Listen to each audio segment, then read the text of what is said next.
آپ کی شہرت اتنی اچھی تھی کہ جو مال آپ لے کر جا رہے ہیں وہ مال پہلے بھی مارکیٹ میں موجود ہے، مگر لوگ آپ کا انتظار کرتے تھے۔ تجارت بہتر ہے یا نوکری بہتر ہے؟ یعنی کسی کی مزدوری کر لیں یا بزنس کر لیں، ان دونوں میں آج کل یہ موضوع بڑا زیر بحث رہتا ہے، تو کمپیئر کر کے رسول اللہ علیہ السلام کے فرامین کی روشنی میں بتائیں کہ زیادہ بابرکت اور زیادہ بہتر کیا ہے؟ المیہ ہے بھائی صاحب کہ لوگ کہتے ہیں مولوی صاحب تم لوگ نا مسجدوں میں رہتے ہو اور جناب یہ تمہیں نہیں پتہ تجارت کس طرح چلتی ہے، یہاں جھوٹ کے بغیر تجارت نہیں چلتی۔ بعض دکانوں پہ نا یہ لکھا ہوتا ہے کہ خریدا ہوا مال واپس یہاں تبدیل نہیں ہوگا، تو رسول اللہ علیہ السلام کی سیرت یا آپ کے فرامین کی روشنی میں، میرے خیال اس کو عربی کی اصطلاح میں اکالہ کا لفظ کہا جاتا ہے، اس کو کیا ہمیں سبق ملتا ہے کہ یہ جو جملہ ہے کیا یہ موافق ہے اللہ کے رسول کی سیرت یا سنت کے کہ خریدا ہوا مال واپس یہاں تبدیل نہیں؟ میں نے جو انالیسز کیا ہے ہمارے جو موجودہ علماء ہیں پاکستان میں، تو ان میں جس نے ساتھ ساتھ تجارت کی اور جس کی تجارت بہت بڑی اور پھلی پھولی، ان پر اثرات ہیں اس کے، اور ان کی طبیعت پر، ان کے رہن سہن پر، اور ان کو تو خیر زیادہ نقصان نہیں دے سکی مگر ان کی اولادوں کی حالت خراب ہے۔ بسم اللہ الرحمن الرحیم۔ السلام علیکم ناظرین، نہت کے پلیٹ فارم سے سیرت النبی سیریز کے ساتھ آپ کا ہوسٹ حافظ عرفان شفیق حاضر خدمت ہے۔ ناظرین، آج ایک انتہائی اہم موضوع پہ رسول اللہ علیہ السلام کی سیرت کو سمجھنا ہے، اور وہ رسول کریم صلی اللہ علیہ وسلم بحیثیت تاجر۔ آپ علیہ السلام کی زندگی ہر گوشے اور ہر پہلو میں ہماری رہنمائی کرتی ہے۔ ایک کاروباری آدمی، تاجر آدمی، تجارت کرنے والا شخص، ایک بزنس مین، رسول اللہ علیہ السلام کی زندگی اور سیرت اسے کیسے اور کیا رہنمائی کر رہی ہے، یہ آج کا موضوع ہے۔ اور اس اہم ترین موضوع پہ گفتگو کے لیے ہمارے ساتھ موجود ہیں ہمارے آج کے معزز مہمان فضیلت الشیخ مفتی یوسف طیبی حفظہ اللہ تعالی۔ مفتی صاحب آپ تشریف لائے، آپ کا بہت شکریہ۔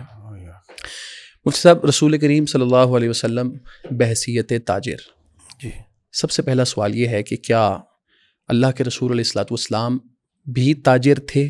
بطور تاجر آپ کا تعارف کیا ہے؟ بسم اللہ والصلاة والسلام علی رسول اللہ وعلی آلہ وصحبہ وعلا وبعد۔ رسول اللہ صلی اللہ علیہ وسلم جب جوان ہوئے ہیں تو آپ نے تجارت کا کام کیا ہے۔ ٹھیک۔ تو مکہ سے شام، شام سے مکہ، یہ آپ کا روٹ ہوتا تھا۔ مکہ سے نکلے اور یہ بدر کا علاقہ، وہاں سے سمندر کے کنارے ہوتے ہوئے شام پہنچ جاتے تھے۔ مال تجارت ادھر سے ادھر، ادھر سے ادھر لے کر جاتے تھے۔ ٹھیک۔ اور آپ کی شہرت اتنی اچھی تھی کہ جو مال آپ لے کر جا رہے ہیں وہ مال پہلے بھی مارکیٹ میں موجود ہے، مگر لوگ آپ کا انتظار کرتے تھے۔ صحیح۔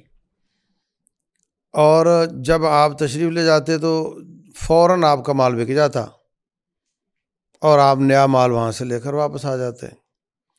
جو لوگ جاتے اور ان کا کردار اچھا نہیں تھا، ان کا مال پڑا رہتا، اور پھر وہ لوگ ان سے خریدتے جو آپ سے نہ خرید پاتے۔ تو پھر وہ ایک مہینے میں اگر ایک چکر لگاتے ہیں تو مثال کے طور پہ آپ کے 2 چکر لگ جاتے ہیں۔ اچھا۔ تو اس طریقے سے لوگوں کو انتظار رہتا تھا کہ وہ تشریف لائیں گے تو ان سے خریدیں گے۔ باپ بچوں کو نصیحت کرتے ہوں گے کہ بیٹے مال لینا تو ان سے لینا ہے، ورنہ تیرے ساتھ دھوکہ ہو جائے گا، یا مال غلط مل جائے گا، یا تم مہنگا خرید بیٹھو گے۔ وہ شخصیت ایسی ہیں کہ وہ نہ تو منافع خوری ایسی کریں گے کہ آپ کو پریشانی ہو، اور نہ غلط مال دیں گے، تو آنکھیں بند کر کے لے لو، پرواہ نہیں ہے، فکر ہی نہیں ہے۔ صحیح۔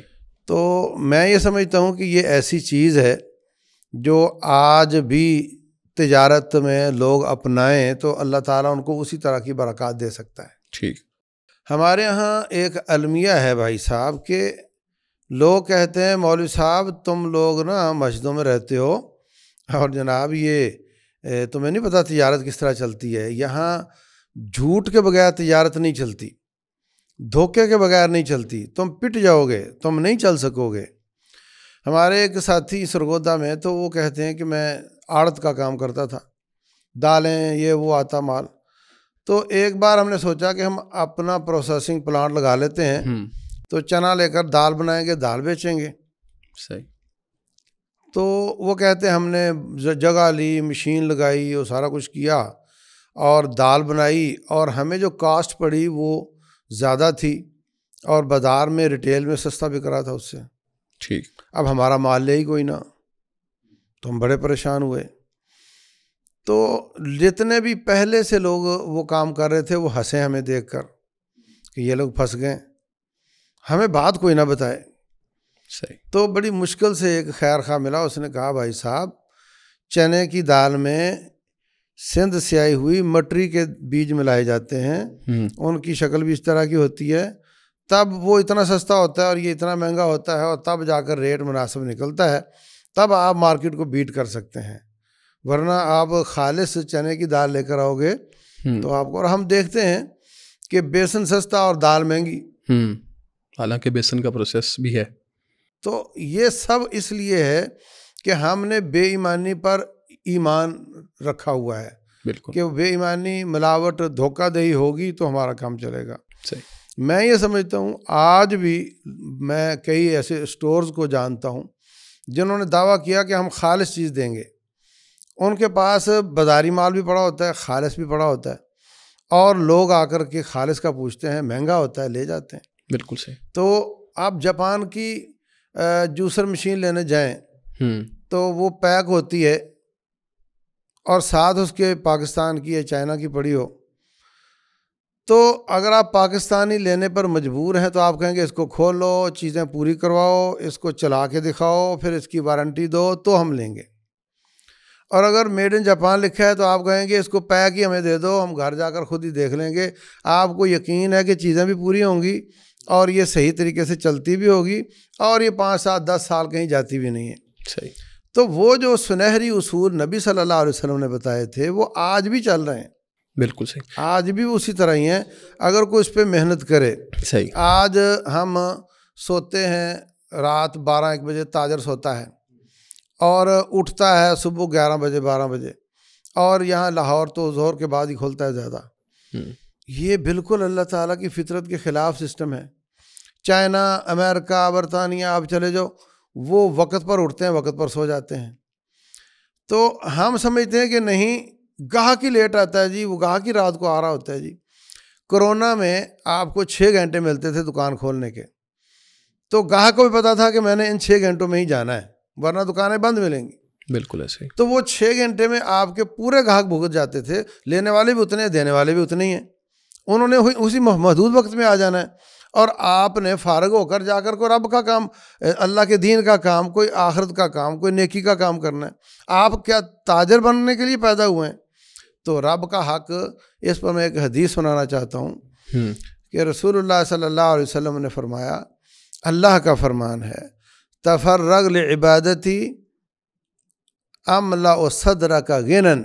اے میرے بندے، میری عبادت کے لیے وقت نکال، ادھر سے اس کو کم کر، اس کو کم کر، اس کو نیند تھوڑی کر لے، تجارت تھوڑی کر لے، زیادہ وقت میری عبادت کو دے جس کے لیے پیدا ہوا ہے.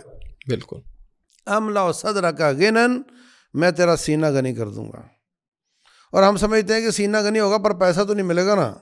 فرمایا وَأَسُدَّ فَقْرَكَ، تیری فقیری نکال دوں گا. بالکل. وَإِن لَمْ تَفْعَلْ، اگر تو ایسا نہ کرے، میرا ٹائم جس کے لیے میں نے تجھے پیدا کیا ہے وہ نکال کر، تجارت کو وہ نکال، 1 جاب نہیں 2 جاب کر رہا ہے، 3 جاب کر رہا ہے، اور وہ نکال کر کے سونے کے لیے وہ نکال کر ادھر ادھر میری عبادت کا وقت نکال کے ادھر دو گے تو پھر تمہیں 2 سزائیں دوں گا. املا یدک شغلا، پہلا عذاب مصروفیت کا ہوگا.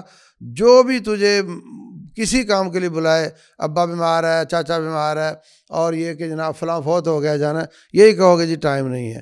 درس پر جانا ہے بھائی، درس نہیں ٹائم نہیں ہے، سب کو یہی کہو گے. اور اللہ تعالیٰ کا عذاب ہے کہ تو ہر وقت مصروف رہے گا. دوسرا عذاب ولا اسد فقرک، تیری فقیری نہیں جائے گی. تو کروڑ پتی ہو کر بھی مانگے گا اور کروڑ پتی ہو کر بھی نہیں کہے گا. نہیں جی بنتا ہی کچھ نہیں جی، حالات ہی ٹھیک نہیں ہے جی، حکومت ہی اس طرح کی ہے، دیکھو جی ٹیکس ہی اتنے زیادہ لگ گئے ہیں جی، ڈالر کہاں چلا گیا جی، پیٹرول کہاں چلا گیا جی، یہی باتیں تیری ہوں گی، اور یہ رب کا عذاب ہے۔ تو ہمیں ایسی تجارت کرنی چاہیے جو گلے میں آنے والی نہ ہو، بلکہ ایک وقت ہے پیٹ بھی لگا ہوا ہے، اس کا حق دینے کے لیے کچھ کام کیا جائے، اور ویہار اور اپنا کردار اور اپنا ڈیلنگ اتنی اچھی ستھری نبی والی، نبوت والی، سیرت والی ہو کہ لوگ انتظار کریں کہ جی یہ آئیں گے تو ان سے مال لینا ہے، اور انہوں نے فلاں وقت آنا ہے، اور لوگ کھڑے ہوں آپ کے انتظار میں۔ بالکل آپ نماز پڑھنے جاؤ، گاہک نہ جائے کہیں، وہ کہے گا وہ آ جائیں گے، میں ان سے ہی لوں گا۔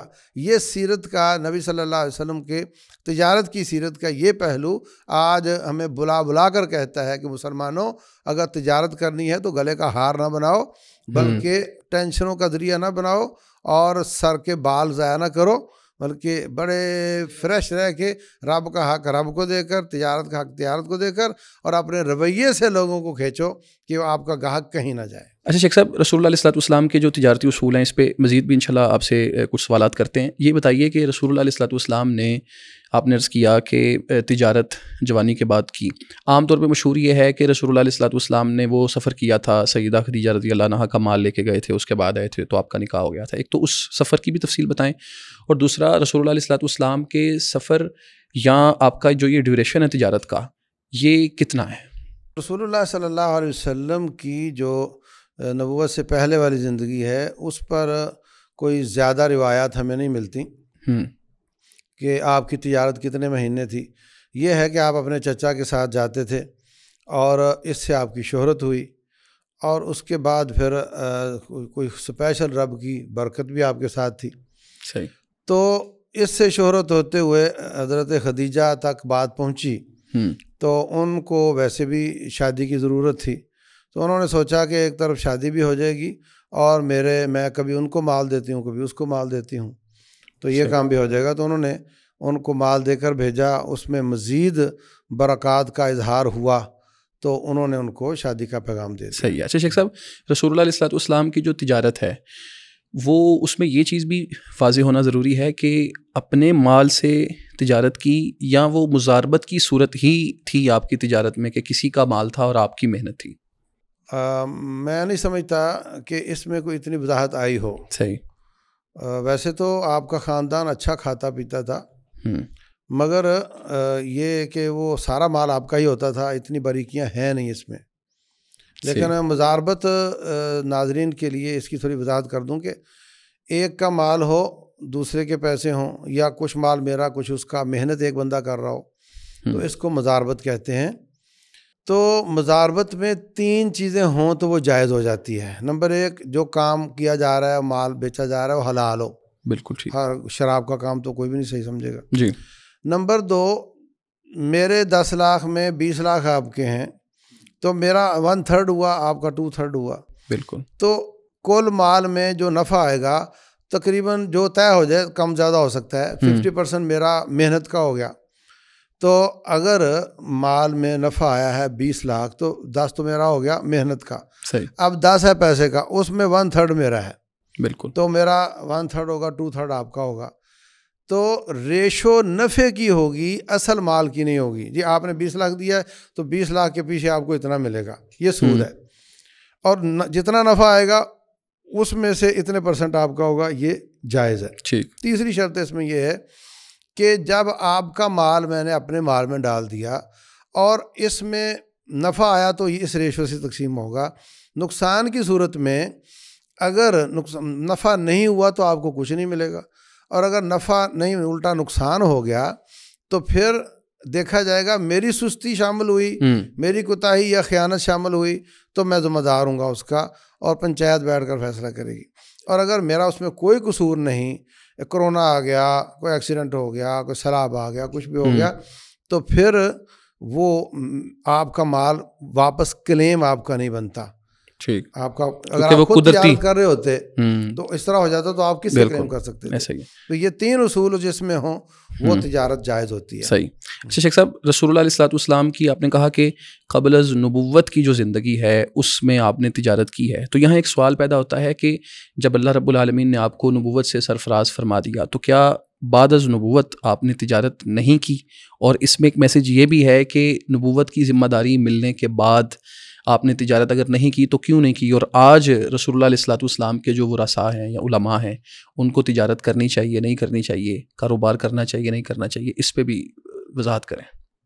بڑا اچھا سوال ہے، لیکن اس میں تھوڑا وضاحت چاہیے ہوگی کہ رسول اللہ صلی اللہ علیہ وسلم جب آپ پر نبوت اور رسالت کا اتنا بڑا بوجھ ڈال دیا گیا تو پھر آپ نے تجارت نہیں کی، ایسا کوئی ثبوت نہیں ملتا ہمیں. اچھا.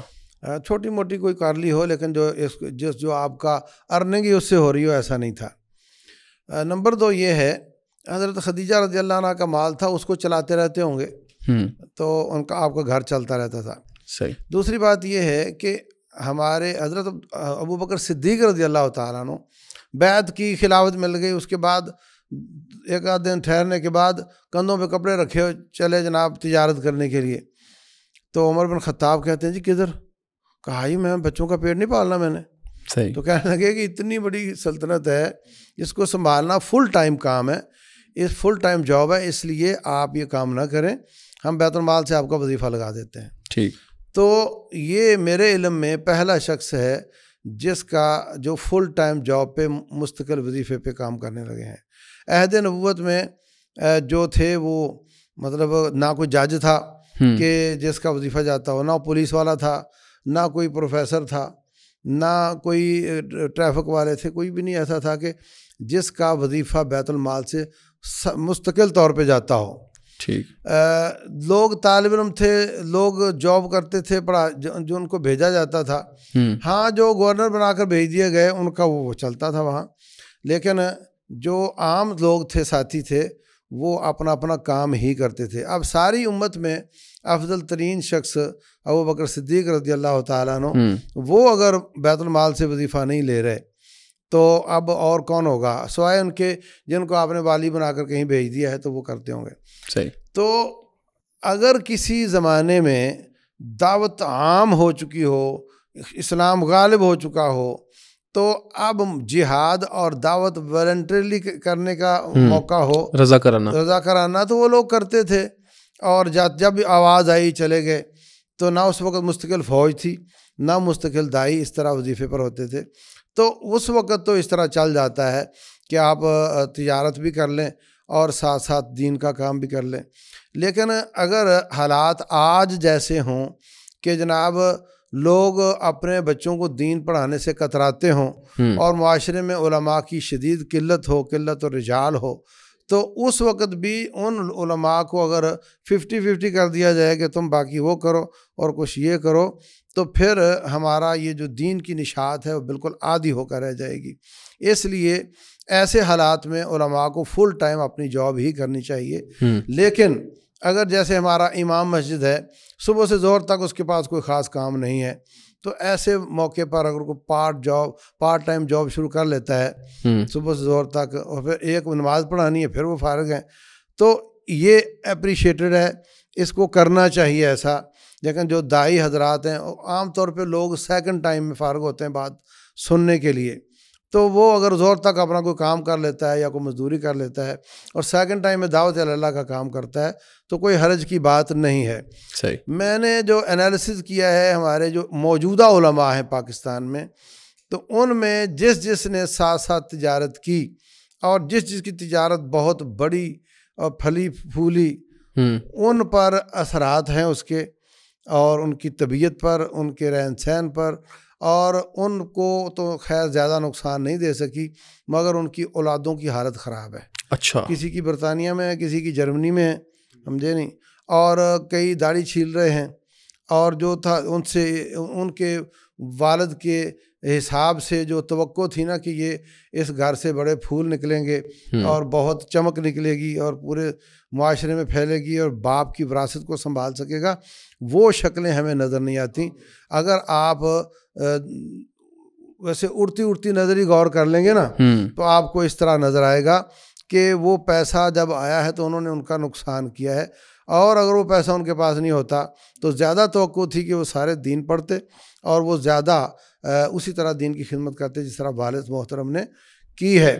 تو اس زاویے کو بھی دیکھنا چاہیے، اور اس زاویے کو بھی دیکھنا چاہیے کہ دعوت اللہ کے کاموں میں وہ تجارت رکاوٹ نہ ہو. اگر یہ دونوں شرطیں پوری ہوتی ہوں تو تجارت کرنے میں کوئی حرج نہیں ہے. آج کل آن لائن کام ہے جس میں کوئی زیادہ وقت نہیں لگتا، اور ایک آدمی نے گاؤں میں امامت کروا رہا ہے، ساتھ بھینس رکھی ہوئی ہے، لوگوں کو دودھ بھیج دیتا ہے اور وہ پارٹ ٹائم میں جا کے چارہ لے آتا ہے. تو اس طرح کے پارٹ ٹائم بکریاں پال لینا یہ وہ، تو میں نہیں سمجھتا اس میں کوئی رکاوٹ ہو. بس شرط یہ ہے کہ آپ کے بچوں پہ قائم رہیں، آپ مشن پہ قائم رہیں اور آپ کی دعوت میں کمزور رکاوٹ نہیں. بالکل صحیح. اچھا شیخ صاحب، اگلے سوال کی طرف چلتے ہیں. رسول اللہ علیہ الصلوۃ والسلام کے جو فرامین ہیں تجارت کی اہمیت میں یا اس کی فضیلت میں، ایک تو وہ پیش کریں ایک بات. دوسری بات اسی کے ساتھ یہ سوال بھی اٹیچ ہے کہ تجارت بہتر ہے یا نوکری بہتر ہے؟ یعنی کسی کی مزدوری کر لیں یا بزنس کر لیں، ان دونوں میں آج کل یہ موضوع بڑا زیر بحث رہتا ہے.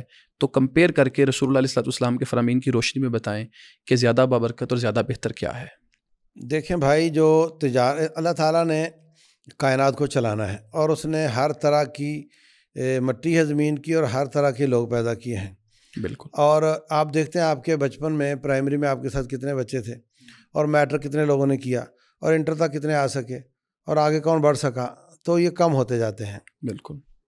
کچھ لوگوں کو اللہ نے مزدوری کے لیے پیدا کیا ہے، انہوں نے مزدور بننا ہے. کچھ لوگوں کو اللہ نے آفیسر بنانے کے لیے کیا، کچھ لوگوں کو تاجر بنانے کے لیے کیا ہے. تو آپ کو کس کام کے لیے پیدا کیا ہے آپ ٹرائی مار لو، کامیاب ہوتے ہو تو اچھی بات ہے، ورنہ آپ نہیں چل سکتے. کلی اصول ایک نہیں ہے، کلی اصول ہے نہیں ہے. اللہ تبارک و تعالیٰ نے اگر مزدور کوئی نہ ہوتا تو آپ کی فیکٹری کون چلاتا؟ ہاں بالکل. تو یہ کائنات کو چلانے کے لیے اللہ نے سارا کچھ کیا ہوا ہے. اس لیے جو لوگ کہتے ہیں نا میں غربت ختم کر دوں گا، وہ عقل مندی کا جملہ نہیں ہے. غربت مینج ہو سکتی ہے، غربت کو خطے غربت سے اوپر تک لایا جا سکتا ہے، لانا چاہیے، مگر ختم نہیں ہو سکتی کائنات ختم ہونے تک. بالکل. تو اس لیے جو آپ ٹرائی کر لیں، ایک آدمی کے پاس پیسہ نہیں ہے، وہ لوگوں سے قرض لے کر وہ کرے گا، وہ ڈبو بیٹھے گا، پھر اوپر قرضے آ جائیں گے، پھر مزدوریاں کر کے اتارے گا. تو اس کو تو مزدوری کر لینی چاہیے. بالکل. اور جس کے پاس پیسے ہیں اور وہ سمجھتا ہے کہ میری ضرورت سے اضافی ہیں اور میں تجارت شروع کروں تو ڈوب بھی جائیں گے تو مجھے کوئی نقصان نہیں ہوگا، وہ تجارت کر کے دیکھ لے. یہ تو سادہ سا اصول ہے اور یہ کوئی ہر بندہ تقریباً اس بات کو سمجھتا ہے. بالکل. لیکن ایک بات ہے کہ جس کا ہدف دین ہو، دین کی نشر و اشاعت ہو، اس کو جو یہ ہے نا کھیتی باڑی اور مزدوریاں یہ نہیں بلکہ تجارت کی طرف جانا چاہیے. صحیح. یعنی جو شخص دونوں کر سکتا ہے وہ تجارت کو ترجیح دے. ہاں. اب دیکھیں نا، بدر ہوتی ہے، آپ نے سب کو مجبور نہیں کیا، آؤ بھائی جس نے آنا آ جاؤ. بالکل. لیکن اس میں جو مہاجر تھے وہ تقریباً سارے آئے ہوئے تھے بدر میں، اور جو انصاری تھے اگر کوئی پیچھے رہ گیا تو وہ انصاریوں میں سے تھا، کیونکہ آپ نے مجبور بھی نہیں کیا تھا.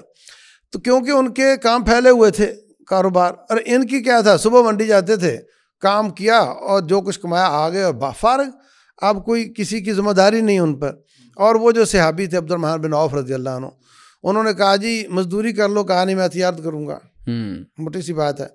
کہنے لگے جی آدھا گھر لے لو، ایک بیوی لے لو اور باغ لے لو اور کام کرو. تو کہا بھائی اللہ تیرے مال اور اہل میں برکت کرے، مجھے بتا منڈی کا ہے. تو وہ گئے، جا کر مزدوری کی، کچھ لیا دیا. تو سب سے پہلی شادی انہوں نے کی تھی مدینہ میں، اور کہا کہ یہ کھجور کی گٹھلی کے برابر میں نے سونا اس میں وہ دیا ہے. تو یہ تھا ان کا مزاج اور یہ تھا ان کا مزاج. لیکن جو دعوت اور جہاد کے لیے زیادہ ریلیونٹ ہے وہ مہاجروں والا تھا، کہ وہ اس میں کوئی لائبلٹی نہیں ہے نا، کام کیا نہیں کیا تو کوئی پوچھنے والا نہیں ہے. جبکہ اس میں جی پانی وقت پر دینا ہے اور وہ کرنا ہے اور مزدوری ہے، پوچھنے والا ہے کیوں نہیں آیا، یہ اس میں بندہ باؤنڈ ہو جاتا ہے زیادہ. ہاں بالکل. اس کا مطلب یہ ہے کہ جو شخص کر سکتا ہے، جس پر صلاحیت ہے، وہ تجارت کو ترجیح دے. ہاں بالکل. رسول اللہ علیہ الصلوۃ والسلام کے اس سے متعلق فرامین.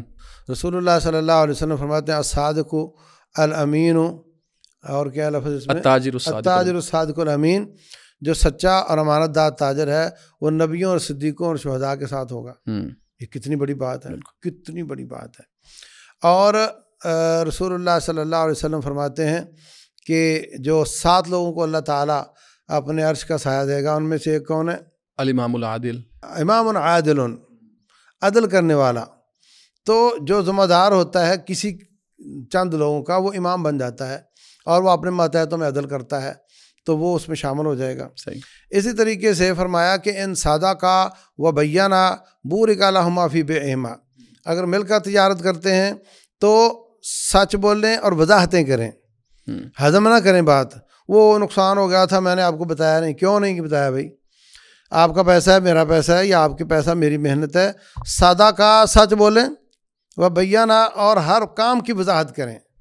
بورک لہما فی بیعہما، اللہ تعالیٰ کی برکت نازل ہوتی ہے۔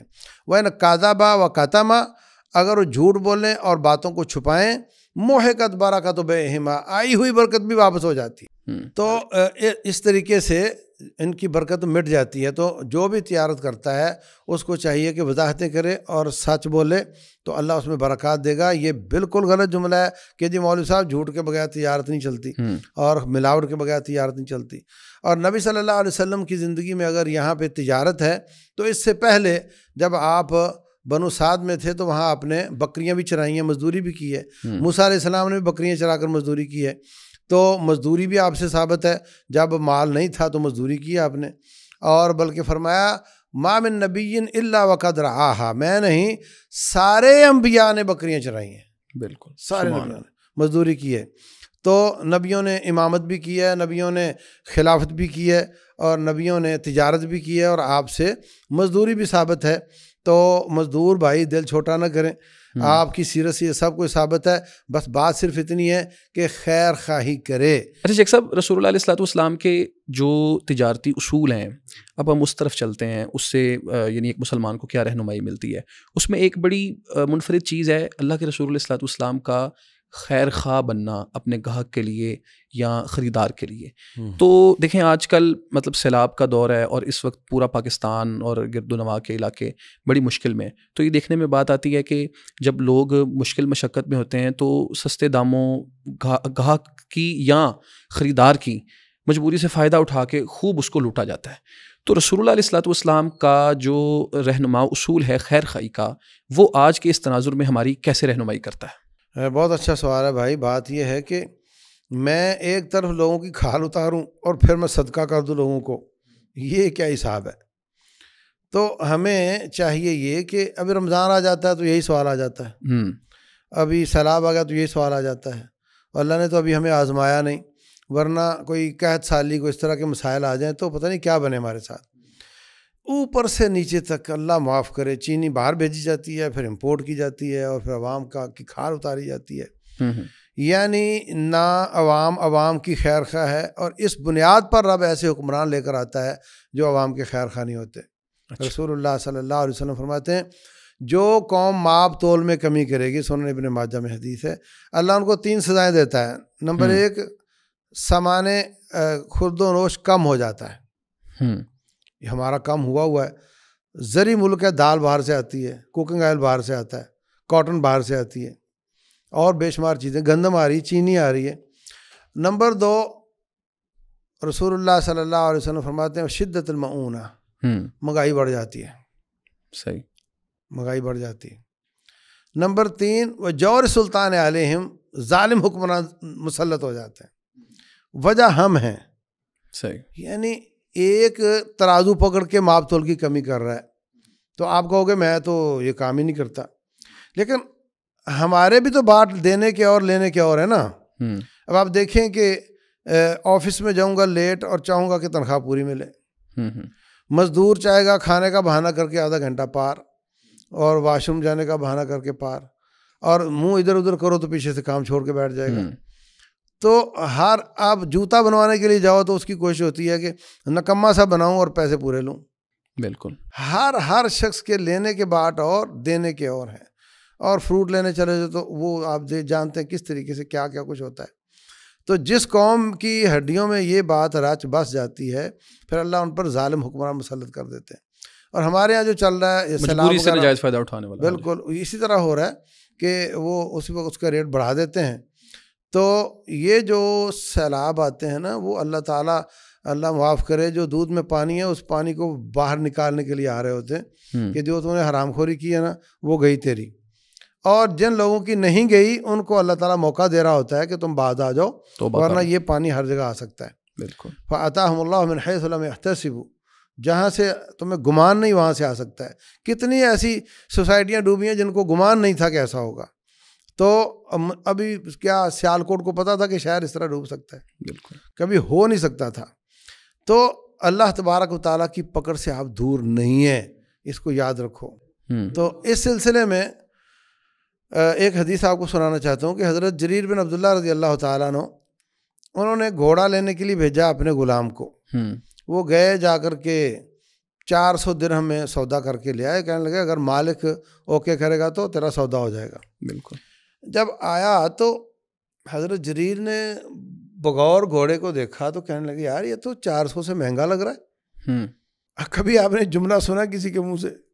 آپ یہی کہو گے نہیں اتنا مہنگا کر، آپ کے دل کہہ رہا ہے کہ سستا ہے، لیکن ایک بار چوٹ آپ پھر لگا دو گے۔ وہ مالک خوش ہو گیا، کہتے ہیں جی آپ 500 دے دیں۔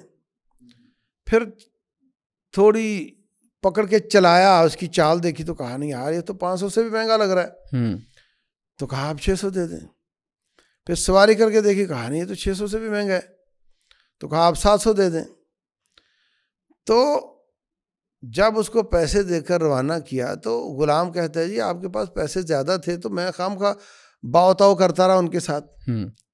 تو کہنے لگے بات پیسے کی نہیں ہے بیٹے، بات اس ہاتھ کی لاج کی ہے جس پر میں نے ہاتھ رکھ کر بیعت کی تھی نبی صلی اللہ علیہ وسلم کی، کہ میں بایا انا رسول اللہ صلی اللہ علیہ وسلم علی السمع والطاعۃ فی المکرہ والمنشۃ والنصح لکل مسلم، کہ ہم نے آپ کی بات سننی بھی ہے، آپ کی اطاعت بھی کرنی ہے، اور ہر مسلمان کے ساتھ خیر خواہی کرنی ہے۔ اللہ اکبر۔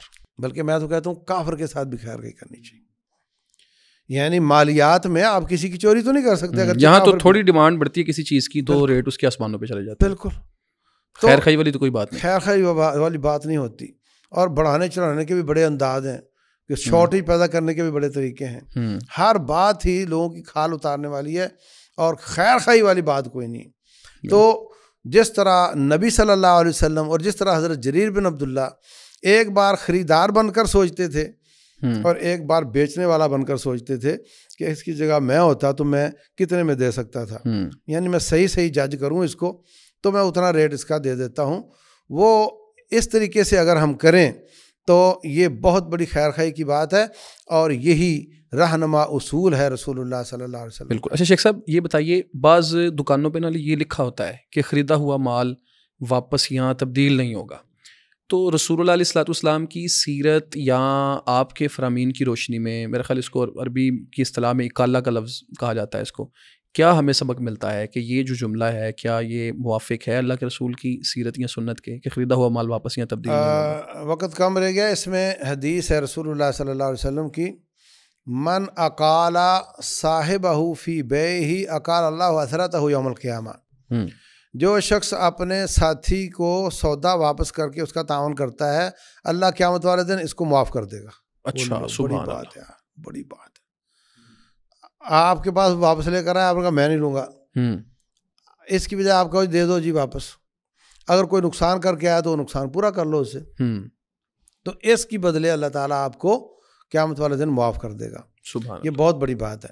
تو واجب نہیں آپ پر، رسول اللہ صلی اللہ علیہ وسلم فرماتے ہیں کہ البیعان بالخیار ما لم یتفرقا، کہ ایک خرید رہا ہے ایک فروخت کر رہا ہے، تو وہ جب مجلس ختم ہو جائے گی، وہ لے کر اپنا مال دروازے سے باہر چلا گیا، اب واپس آئے تو آپ پر لازم نہیں کہ آپ لو، یہ تو ہے، لیکن اگر آپ پھر بھی لے لو تو اللہ تعالیٰ آپ کو معاف کر دے گا۔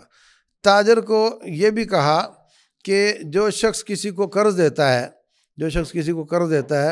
اگر وہ قرض واپس نہیں کر پاتا اور یہ اس کو معاف کر دیتا ہے، اللہ آپ کو معاف کر دے گا۔ کتنے تاجر کے لیے اپرچونٹیز ہیں۔ بخاری شریف کی حدیث ہے، ایک شخص کو پیش کیا جائے گا کہ اللہ فرمائے، اس کا کھاتہ دیکھے گا کہ لوگوں کو قرض دیا کرتا تھا، جو قرض واپس نہیں کر پاتا اس کو مہلت دیا کرتا تھا، اور جو مہلت کے باوجود نہیں واپس کر پایا اس کو معاف کر دیا کرتا تھا۔ اللہ فرمائے گا کہ تو میرے بندوں کو معاف کرتا تھا، میں تجھے معاف کرتا ہوں۔ صحیح۔ اچھا شیخ صاحب، بعض دفعہ ایسے بھی ہوتا ہے کہ بعض دکاندار حضرات سودا واپس لیتے ہوئے یہ شرط عائد کر دیتے ہیں جی کہ اتنے % ہم کٹوتی کریں گے، تو کیا یہ درست ہے؟ دیکھیں، جو شخص کٹوتی کا حساب کرتا ہے نا، اس میں دیکھنا یہ ہے کہ کیا اس کا کوئی نقصان ہوا ہے. نقصان ضروری نہیں اس چیز کا ہی ہو. مثلا میرے پاس، میں منڈی میں تھا، میں نے بکرا بیچا ہے، اب آپ میرے گھر واپس لے کر آ گئے ہو تو میرا آنے جانے کا خرچہ تو گیا نا، اور دیہڑی بھی گئی میری. بالکل. تو اب میں اگلے بار جاؤں گا، سارا وقت لگاؤں گا تو میرا نقصان ہوا ہے. میں اس طرح کا نقصان پورا کر سکتا ہوں. لیکن کٹوتی اس معنی میں نہیں ہونی چاہیے کہ مجھے کوئی نقصان نہیں ہوا، میں بیٹھا ہوا ہوں اور آپ لے کر آ گئے اور آپ کہہ رہے میں کم میں لوں گا. اس طرح کی کٹوتی نہیں ہونی چاہیے. جہاں کسی کا کوئی نقصان ہوا ہے وہ پورا کر سکتے. اچھا شیخ صاحب، رسول اللہ علیہ الصلوۃ والسلام کے جو اہم تجارتی اصول ہیں ان میں ایک یہ ہے کہ رسول اللہ علیہ الصلوۃ والسلام کی ایک حدیث ہے، اس پہ میں چاہوں گا کہ ذرا تفصیل سے تھوڑی روشنی ڈالیں کہ آسان شخص پہ اللہ تعالیٰ رحم کرے خریداری میں یا بیچنے میں، اس کی وہ اصول کیا ہے، اس کی وضاحت کیجیے. وہ حدیث ہے، رحم اللہ عبدا سمحا اذا باع سمحا اذا اشترى. لمبی حدیث ہے کہ اللہ تعالیٰ اس شخص پہ رحمت کرے جو خرید و فروخت کے وقت بڑا آسان ہوتا ہے اور قرض دیتے اور لیتے وقت بھی بڑا آسان ہوتا ہے. وہ اسٹرکٹ نہیں ہو جاتا اور کہتا ہے نہیں میں لے کے چھوڑوں گا، میں جاؤں گا نہیں یہاں سے، اور میں اتنے ہی دوں گا، میں آگے پیچھے نہیں ہوں گا. وہ اس طرح کا نہیں ہوتا، بلکہ وہ فلیکسیبل ہوتا ہے، آسانیاں پیدا کرتا ہے. تو اللہ تعالیٰ اس پہ رحمت کرے. میں نہیں کہہ رہا کہ آپ نقصان اٹھاؤ اس میں. آپ کہہ سکتے ہو جی میرے اس میں بالکل مجھے کچھ نہیں بچ رہا، میں نہیں دے سکتا. لیکن بس اوقات آپ کو کچھ بچ بھی رہا ہوتا ہے اور آپ تھوڑے سی بات پر سودا چھوڑ دیتے ہو تو اس پہ اسٹرکٹ ہو جاتے ہو، اور قرضہ کسی سے لینا ہے تو گلے میں رسا ڈال کے کھینچ رہے ہوتے ہو. تو یہ سختی والا معاملہ یہ اچھا نہیں، بلکہ جو نرمی اختیار کرتا ہے اللہ تعالیٰ اس پہ رحم کرتا ہے. صحیح. اور ایک زبیدہ ہارون الرشید کی بیوی تھی. یہ میں سب تاجروں کی اپرچونیٹیز بتا رہا ہوں کہ ان کے لیے کیا کیا مغفرت کی بخشش کے مواقع ہیں، اللہ کے دعائیں نبی صلی اللہ علیہ وسلم کی دعائیں لینے کے مواقع ہیں. تو وہ اس نے طائف سے نہر کھدوائی تھی، نہر زبیدہ. آج بھی مزدلفہ میں اس کے نشانات نظر آتے ہیں. 3 طرف 4 طرف پتھر لگوایا تھا تو حاجیوں کو پانی پلانے کے لیے. تو جب وہ مکمل ہو گئی، پانی آ گیا، تو ٹھیکیدار لے کر آ گیا لیجر بک، کہنے لگا جی یہ آپ کے پیسے ہیں، یہ بل ہیں، چیک کر لیں. تو کہنے لگی کہ اگر میں اس کو کھولوں گی تو ہو سکتا ہے کوئی بل جعلی نظر آئے، مجھے ہو سکتا ہے کوئی قابل اعتراض چیز ہو، تو میں اس کتاب کو نہیں کھول رہی اس امید سے کہ اللہ قیامت والے دن میری کتاب نہیں کھولے. سبحان اللہ. اللہ. تو وہ جو حدیث پہلے میں نے سنائی ہے کہ وہ لوگوں کو معاف کرتا تھا، اللہ نے اس کو معاف کر دیا. اور یہ والی بھی آسان اس کے ساتھ بالکل بن جاتا ہے، سمحن والی بات. بالکل. جو اللہ تعالیٰ کا تو رشتہ دار تو نہیں ہے کہ اللہ نے تجھے پیسہ دیا ہوا ہے اور اس کو نہیں دیا تو وہ رب کا دشمن تو نہیں ہے. بس اللہ تعالیٰ کی تقسیم ہے، تجھے دے کر آزما رہا ہے اور اس سے چھین کر آزما رہا ہے. وہ صبر کرے گا تو پاس ہے اور تو شکر کرے گا تو پاس ہے. اچھا شیخ صاحب، اختتام کی طرف ہم چلتے ہیں پروگرام کے. آخری سوال آپ سے یہ ہوگا، بعض لوگ یہ کہتے ہیں کہ جب خرید و فروخت کی جائے تو اس میں بحث کی جائے، اور بعض لوگوں کو تو یہ کہتے بھی ہوئے بھی سنا ہے کہ اللہ کے رسول کی یہ سنت ہے کہ بحث کی جائے، اتنی بحث کی جائے کہ پسینہ آ جائے، اس سے پتہ نہیں کوئی روٹی حلال ہو جاتی ہے، یا وہ یہ سمجھ رہے ہوتے ہیں کہ بحث کی جائے. اور بعض دفعہ یہ دیکھا گیا ہے کہ بعض شاپس اور دکانوں پہ انہوں نے فکس پرائز لگایا ہوتا ہے. تو سنت اور سیرت کے قریب کیا ہے، بحث یا فکس پرائز؟ دیکھیں، یہ تو بالکل جھوٹ ہے کہ بحث نہ کی جائے تو وہ بحث کی جائے تو برکت ہو جاتی، برکت ہو جاتی ہے، یا پسینہ آنا چاہیے، روٹی ہضم ہو جاتی ہوگی، برکت کا تو پتہ نہیں آتی ہے کہ نہیں. بالکل. لیکن بہرحال اس میں وہی بات ہے خیر خواہی والی. اگر آپ کو پرائس نظر آ رہی ہے خیر خواہی والی، دوسری جملہ ہی نہ بولو. آپ کو نظر آ رہا ہے مجھے پتہ ریٹ کیا چل رہے ہیں اور یہ اتنے میں ہی ہوتی ہے، یہ لو اور بات ختم کرو. اور اگر آپ کو تھوڑا لگ رہا ہے کہ زیادہ ہے تو آپ بحث کر سکتے ہو. صحیح. یہ کوئی ٹرم نہیں ایسی کہ جو ضروری ہوتی ہے. بس یہ تو اگر پہلے سے اس کے مناسب ریٹ ہیں تو ٹھیک ہے. بیچنے والے بھی بعض اوقات ریٹ زیادہ بتا کے اس کو پھر انہوں نے نیچے لانا ہوتا ہے. بالکل ایسے ہی ہے. تو ان کو پتہ ہوتا ہے کہ کس طرح کے لوگ ہیں. ہم کئی بار جاتے ہیں اس کے بعد ہم بحث والے لوگ نہیں ہیں، وہ فوراً کہہ دیتا پھر آپ کے لیے اتنے کی ہے. صحیح. تو ہو جاتا ہے. تو ناظرین، رسول اللہ علیہ الصلوۃ والسلام کی سیرت اور آپ کی زندگی ایک تاجر کی حیثیت سے کیا تھی، اس کے کئی ایک اہم پہلوؤں پہ آج کے اس پروگرام کی وساطت سے بہت سارے ایسے نکات آپ کے سامنے رکھے گئے جو عام طور پہ ہماری نظروں سے اوجھل ہوتے ہیں۔ اس پروگرام کی وساطت سے آپ نے رسول اللہ علیہ الصلوۃ والسلام کا اور آپ کی زندگی کے ایک اہم ترین حصے کو جانا، اور مفتی صاحب کا شکریہ کہ انہوں نے اس پہ ایک سیر حاصل گفتگو کی، آپ آخر تک ساتھ رہے، آپ کا شکریہ۔ والسلام علیکم ورحمۃ اللہ وبرکاتہ۔